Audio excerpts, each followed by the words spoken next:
கடந்த 3 நாட்களா பத்திரிகையாளர் உட்பட யாரையுமே இந்த ஸ்ட்ராங் ரூம் உள்ளிட்ட இடங்களுக்கு அனுமதிக்கல சார். வழக்கமா நாங்க இப்போ ரெக்வெஸ்ட் பண்ணா கொடுப்பாங்க. இப்போ 3 நாளுக்கு அப்புறம் வந்திருக்கீங்க, பாதுகாப்பு ஏற்பாடு எப்படி இருக்கு, அதை பத்தி சொல்லுங்க. தமிழகம் முழுவதும் 39 சென்டர்ஸ் இருக்கு டோட்டலா. சென்னையில் 3 இருக்கா. ஸோ தலைவர் அவர்கள் எல்லா வேட்பாளர்களையும் அவங்கவுங்க தொகுதிக்கான ஸ்ட்ராங் ரூம் சொல்லக்கூடிய எல்லா இடத்துக்கும் விசிட் பண்ண சொல்லியிருக்காரு. ஸோ எல்லா வேட்பாளர்களும் விசிட் பண்ணிட்டு இருக்காங்க. லயோலா காலேஜில் ஸ்ட்ராங் ரூம் போய் பார்த்தோம். பெரம்பூர் தொகுதியிலிருந்து சிவா வந்திருக்கிறாரு பெரம்பூர் தொகுதிக்காக. ஸோ அனைத்து ஏற்பாடுகளும் சிறப்பாக இருக்கு.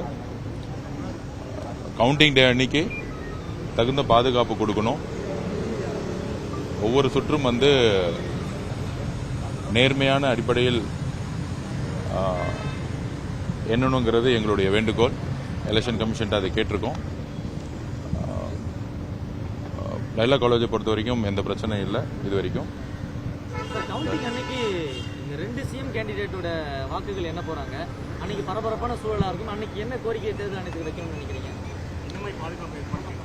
இல்லை, அந்த ஒவ்வொரு பொதுவாக ஒவ்வொரு ரவுண்டையும் கரெக்டாக டைம் கொடுத்து உள்ள போய் பார்த்தோம். கிட்டத்தட்ட 28 கேண்டிடேட் எங்க தொகுதிக்குள்ளே இருக்கிறாங்க. பட் ஆனால் கிளாஸ் ரூம்ஸ் சின்னதாக இருக்கு. ஒவ்வொரு ரவுண்ட்லயும் கிட்டத்தட்ட ஒரு 5-6 பேருக்கு மேல நிக்க முடியாத அளவுக்கு சின்ன சின்ன இடமா தான் இருக்கு. கவுண்டிங்கான ரூமை போய் பார்த்தோம். ஸோ அதுல கொஞ்சம் டைம் கொடுத்து ஒவ்வொரு ரவுண்டையும் நம்ம டைம் கொடுத்து கரெக்டா எண்ணி கரெக்டா அனௌன்ஸ் பண்ணுங்கிறது தான் எங்களுடைய வேண்டுகோள். கரெக்டா நடக்குங்கிறத நம்பிக்கை எங்களுக்கு இருக்கு. சிஎம் கொடைக்கானல் போயிருக்காரு, டெபுட்டி சிஎம் துபாய் போயிருக்காரு, எடப்பாடி பழனிசாமி அவர்கள் சேலத்தில் இருக்காரு. So where is Vijay sir? அவருக்கு என்ன plan sir? Is going on vacation? Counting எப்படி பண்ணணும், ஸ்ட்ராங் ரூம் மானிட்டரிங் எப்படி பண்ணிட்டு இருக்கீங்கிற கட்சியோட வேலையில டெய்லி எங்களை கூப்பிட்டு இந்த எலெக்ஷனுக்கான பணியை டெய்லி மீட்டிங்ல இருக்காரு. அப்படியே அவர் ஆஸ்திரேலியா போறாரு, விஜய் ஆஸ்திரேலியா போறாரு சொன்னாங்க. அது உண்மையா? ஆஸ்திரேலியாவில் நாளைக்கு 3 கிளம்ப போறாரு. திமுக தான் ராக்கெட் ரெடி பண்ணிட்டு இருக்காங்க. இதெல்லாம் ரூமர்ஸ்லாம் பதில் சொல்லி டைம் வேஸ்ட் பண்ண வேணாம். இத்தனை நாள் 1 வருஷமா டிஎம்கே கவர்மெண்ட்ல தான் ரூமர்ஸை பரப்பிட்டு இருந்தாங்க. இப்பதான் கவர்மெண்ட் முடிஞ்சிருச்சு. இனிமேட்டு கொஞ்சம் மக்களுக்கு என்ன தேவையோ, மக்களுக்கு செய்ய வேண்டிய கடமைகள் நிறைய இருக்கு. அதை பத்தி எங்களோட தலைவர் சிந்திச்சிட்டு இருக்காரு.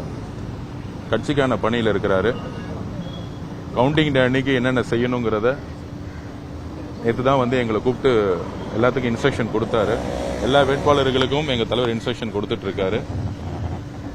ஸோ எங்களை பொறுத்த வரைக்கும் ரொம்ப ஸ்ட்ராங்கா கவுண்டிங் டே அன்னைக்கு மக்கள் மிகப்பெரிய 50 வருஷம் கழிச்சு மாற்றத்திற்கான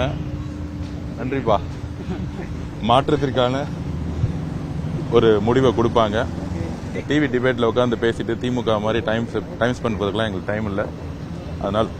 அதனால 4ஆம் தேதி அன்னைக்கு மக்களுடைய முடிவை நீங்க பாப்பீங்க. டெல்லியில ஒரு பெரிய பொலிட்டிக்கல் டிராமா ஆயிட்டு இருக்கு. லைக் ஆம் ஆத்மி எம்பிஸ் நீங்க இன்னும் திமுகவுடைய மனசுலயே இருக்கீங்க எல்லாம் உட்காந்துட்டு. Okay, there are huge number of Aam Aadmi people joining BJP in Delhi. உங்க டேக் என்ன சொல்லுங்க? அது நீங்க அவருடைய கெஜ்ரிவால் அவர்கிட்ட தான் கேட்கணும். ஸோ எங்களை பொறுத்த வரைக்கும் தேர்தலில் முக்கியமா ஸ்ட்ராங் ரூம்ல ஒவ்வொரு வேட்பாளர்களுக்கும் தலைவர் சொல்லியிருக்காரு 14 பேரை எண்ணிக்கை கவுண்டிங்கோடைய மெம்பர்ஸை நாளைக்குள்ள ஃபைல் பண்ண சொல்லியிருக்காரு. அட்வொகேட்ஸ் டீம் ரெடி பண்ண சொல்லியிருக்காரு. ஸோ ஜூம் மீட்டிங்கில் அட்டன் பண்ணிட்டு இருக்காரு மீட்டிங்கை. ஸோ கவுண்டிங்கான அனைத்து கட்ட பணிகளையும் தலைவரும் சரி, அடுத்த கட்டத்தில் இருக்கக்கூடிய நிர்வாகிகளும் சரி, தமிழ்நாட்டில் 234 பேரும் வேட்பாளர்களும் இன்னைக்கு அந்த ஒர்க்கில் ஃபுல்லாக ஃபோக்கஸ் பண்ணிட்டு இருக்கோம். கவுண்டிங்ல ஒரு சிறு அளவிலும் ஒவ்வொரு வாக்கும் மக்கள் டிவிகேக்கு தலைவர் அவர்கள் முதலமைச்சர் ஆகணும்னு சொல்லிட்டு எல்லா இடத்துலயுமே ஓட் போட்டிருக்காங்க. லாஸ்ட் 4 டேஸ்ல தமிழ்நாட்டுடைய நிலவரமே மாறி இருக்கு. ஸோ வேட்பாளர்களுக்கு தலைவர் அவர்கள் கிளியரா இன்ஸ்ட்ரக்ஷன் கொடுத்திருக்காங்க. ஒவ்வொரு ரவுண்ட்லயும் எப்படி கணக்கை சரியா பார்க்கணும். நம்பிக்கையானவர்கள் கரெக்டா கவுண்டிங்ல இருக்கக்கூடிய டேட்டா தெரிஞ்சவங்களை ஒவ்வொருத்தங்களும் வேட்பாளர்கள் அப்பாயின்மெண்ட் பண்றதுக்கான ஃபுல் சுதந்திரம் தலைவர் கொடுத்திருக்காரு. மாவட்ட செயலாளர்கள் சரி, கட்சியில் இருக்கவங்க சரி, அதுக்கான பணிகளை முழு சுதந்திரமா இருக்கிறாங்க. 234 தொகுதிகளையும் இந்த ஸ்ட்ராங் ரூம் சொல்லக்கூடிய இடத்துல எவ்ரி 8 ஹவர்ஸுக்கு தமிழக வெற்றி கழகம் ஆள் நியமிச்சிருக்காங்க. வேட்பாளர்களும் சரி மாவட்ட செயலாளர்களும் சரி ஆள் நியமிச்சிருக்காங்க. ஸோ 3 ஷிஃப்டின் அடிப்படையில் ஃபுல்லாக வந்து ஸ்ட்ராங் ரூமை வாட்ச் பண்ணிட்டு இருக்காங்க எல்லா சென்டர்ஸும். அந்தந்த வேட்பாளர்கள் ஒரு நாளைக்கு 3 முறை வந்து குறைந்தபட்சம் 3 முறை வந்து விசிட் பண்ணணும்னு தலைவர் வந்து அறிவுறுத்திருக்காரு.